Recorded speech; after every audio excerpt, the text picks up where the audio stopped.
Hey guys, welcome back to the channel. This is story about what if Naruto x Rias part 1. Before I start, please do support for more amazing content and comments for part 2.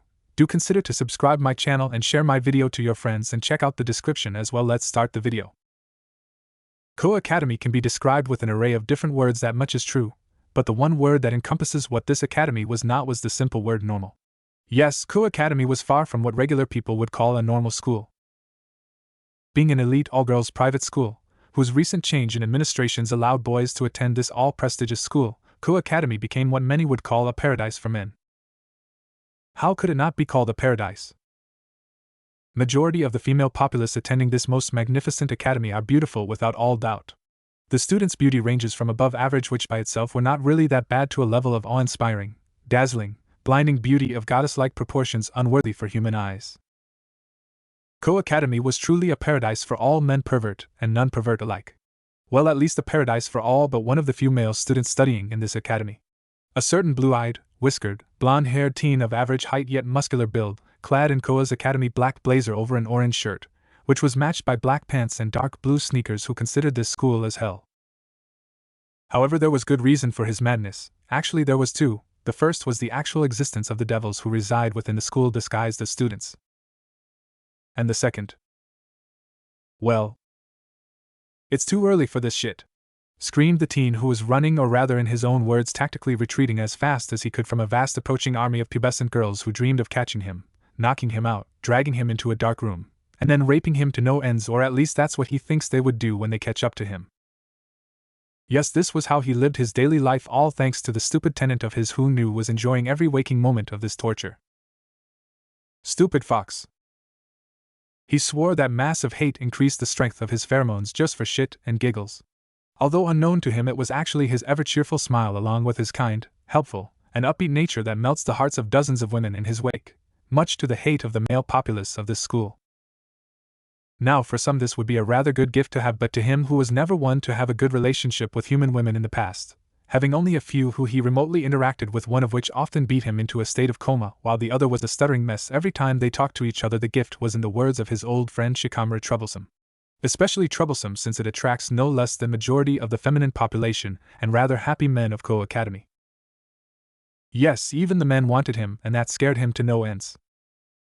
He wasn't afraid of the girls' parts, but he was rather conscious around them, often opting to minimize his reactions towards them for his and their sake, as he would not want to hurt them unintentionally. Which sadly had the opposite effect. As more pubescent girls flocked around him, some even made a fan club running dedicated to worshipping and stalking him on a daily basis. He still shudders at the thought of being likened to his old friend and rival who had to deal with this crap. If this was part of the reason he flipped his shit and gone cuckoo in the head, then he couldn't really blame the Uchiha.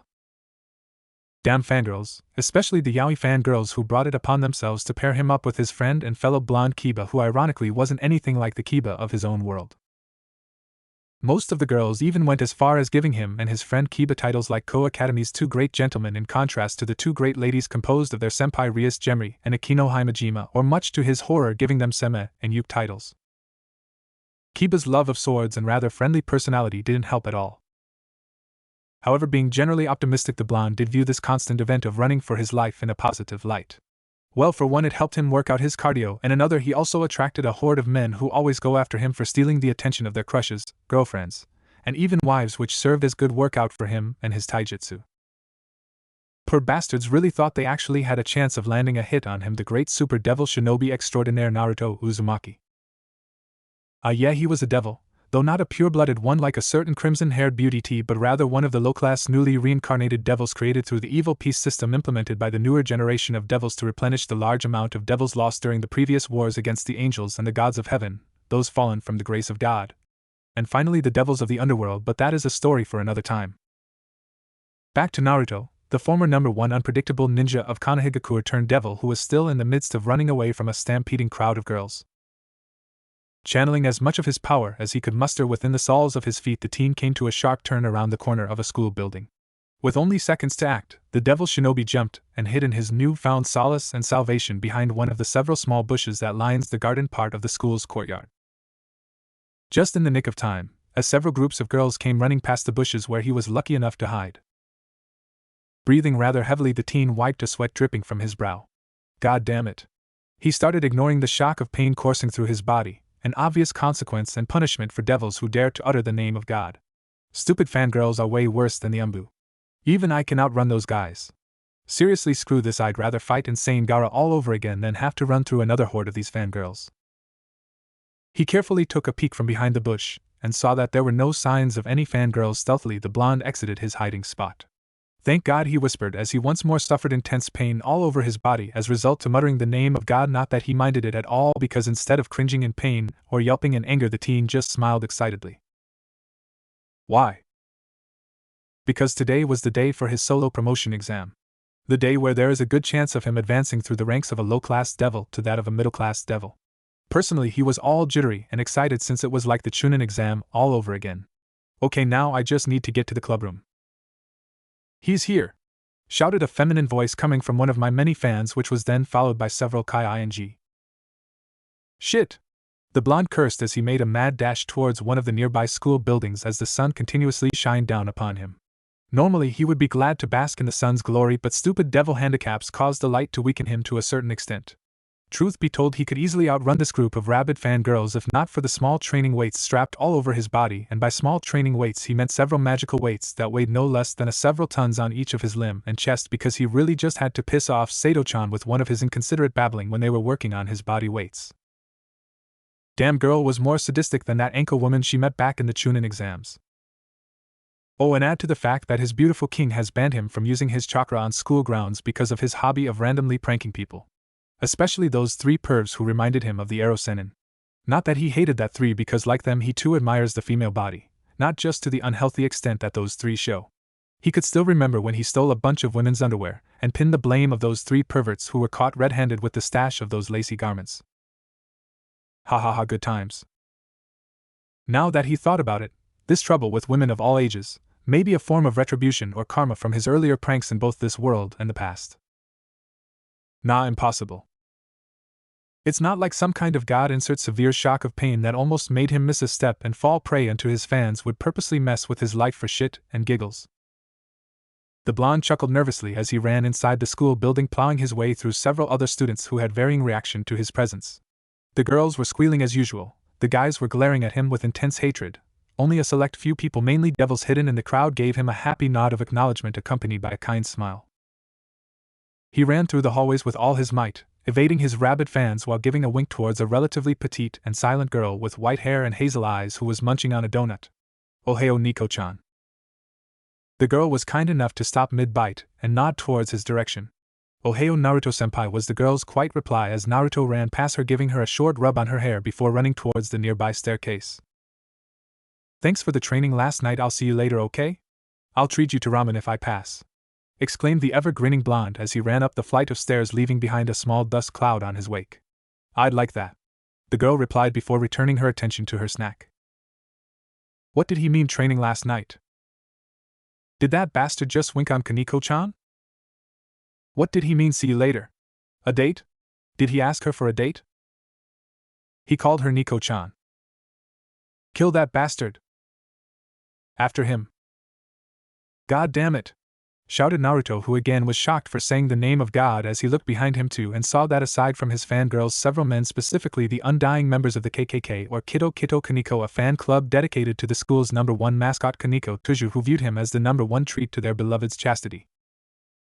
This momentary distraction caused a rather unusual blunder, as the blonde ninja mistakenly bumped on and fell on top another person who was trying to walk down the stairs. Quickly getting out of his momentary daze, the blonde came upon the realization of who he just bumped and what particular soft part of her anatomy he found his left hand pressed up against. Squeeze. His face immediately went pale and lost all of its color. He was on top of no other than one of the two great ladies of Ko Academy. The one and only buxom long black-haired beauty and closet sadist Akino Himejima. Well shit. Era, how bold of you. To try and attack a pure and innocent maiden in broad daylight, Erokitsune, she said with her usual elegant and gentle tone, but her deep violet eyes said differently as they showed a hint of amusement behind them. What could she be amused at? How the bastard is taking advantage of Akino-senpai. Pry off his balls. Kill him. Ah. That was the wrath of her fan club. The AI Akino, who viewed him as their main enemy, were now also burning with a deep, passionate hatred to maim him for publicly assaulting and groping their goddess. Yep, they'll probably join the mob going after him. In a flash of speed that would have made even his late father blink, the Jinchuriki quickly separated from his bombshell of a senpai. You're loving this, aren't you? He asked as he extended his hand towards her and quickly helped her up. Yep. She admitted, letting out a small giggle as she observed the mob closing the distance between themselves and the blonde. But are you sure you have the time to be running around here? Isn't there a more important place you should be right now? The shinobi chuckled as he scratched the back of his head in a rather goofy manner. I know, but you know how I'm a magnet for trouble even when I'm trying my best to avoid it, he said while helping his king's queen up. I'll see you later, okay?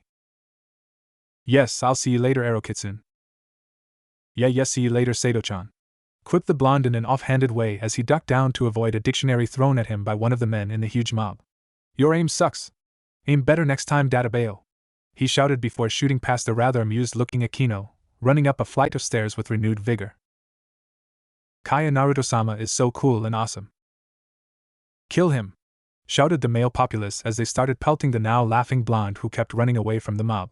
They really had no chance catching up to him. He was already used to being chased by mobs who were definitely a few notches superior to this bunch. Before he could reach the last flight of stairs leading to the rooftop, the blonde's ears picked up a familiar-sounding voice of his only male friend within the academy. Ohio Naruto-san. Tilting his head to the direction of the voice, he saw his fellow blonde and second-year student Kiba Yuto. Ohio, Kiba. Naruto returned the greeting with a quick wave. Sorry man, but as much as I want to talk to you, I'm busy?